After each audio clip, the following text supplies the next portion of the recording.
La torre de la abadía de Saint-Hud no figuraba en ninguna guía turística de los Alpes suizos. Oculta por una niebla perpetua y un terreno que parecía querer devorar a cualquier caminante, la torre era un anacronismo de piedra gris que se alzaba sobre el valle como un dedo acusador. Elías, un historiador del tiempo obsesionado con la cronología de lo inevitable, llevaba 3 años buscando la entrada. Cuando finalmente cruzó el umbral, el aire no olía a humedad, sino a ozono y metales oxidados. En el centro de la sala principal, suspendido mediante un sistema de engranajes que desafiaban la gravedad, estaba el reloj. No tenía manecillas tradicionales. En su lugar, el rostro del mecanismo estaba compuesto por 3 anillos concéntricos de bronce. Cada anillo estaba grabado con caracteres que, al ser iluminados por la tenue luz de la linterna de Elías, revelaban fechas exactas. Elías se acercó, conteniendo el aliento. En el anillo exterior leyó 14 de abril de 1912. El Titanic. Más abajo, una fecha de 1945. Hiroshima. El vello de sus brazos se erizó. El mecanismo no era un reloj que contaba los segundos, sino un registro de la entropía humana.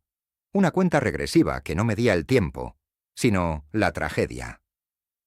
El reloj emitía un zumbido sordo, una vibración que se sentía en la médula ósea. Elías observó el anillo más interno. Ahí, los grabados eran más profundos, como si el metal mismo hubiera sido forzado por el dolor de lo que vendría. La última fecha grabada era una secuencia que hizo que sus dedos temblaran. 12 de noviembre de 2026. «Faltan meses», susurró, su voz perdida en la inmensidad del salón. Elías pasó semanas allí.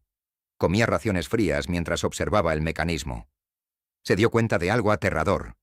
El reloj no solo registraba, sino que parecía ajustarse. A veces un engranaje chirriaba y una fecha que ya me había ocurrido se borraba, como si la historia estuviera siendo corregida, o quizás como si la catástrofe estuviera siendo reescrita hacia un resultado aún más devastador. El 10 de noviembre, el reloj comenzó a moverse con una velocidad inusual. Los engranajes, que antes giraban con la parsimonia de un siglo, ahora aceleraban. El sonido era un estruendo, un latido metálico que sacudía las paredes de la torre. El anillo de 2026 comenzó a brillar con una luz mortecina, un resplandor cobrizo que iluminó las paredes con jeroglíficos que advertían de un colapso en las redes de información globales. Elías, preso del pánico y la fascinación, intentó detenerlo.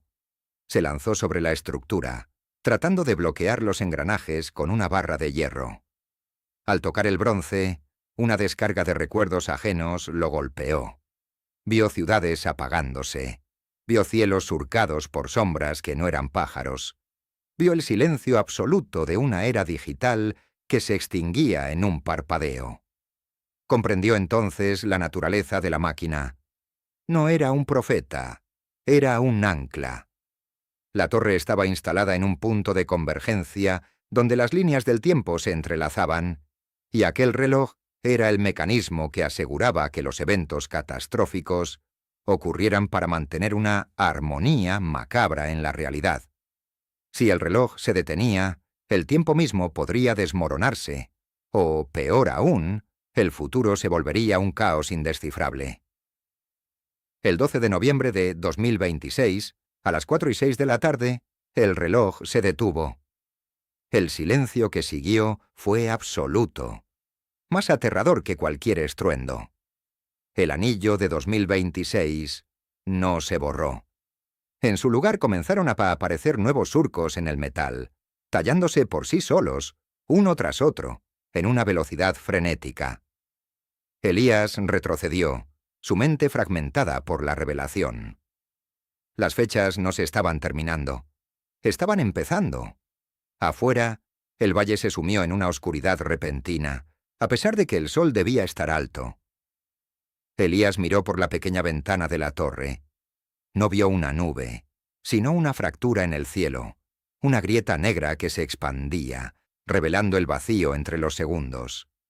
El reloj había cumplido su misión de marcarlas, y ahora el tiempo, liberado de su prisión de bronce, comenzaba a devorarse a sí mismo. Elías bajó la mirada hacia su propia muñeca.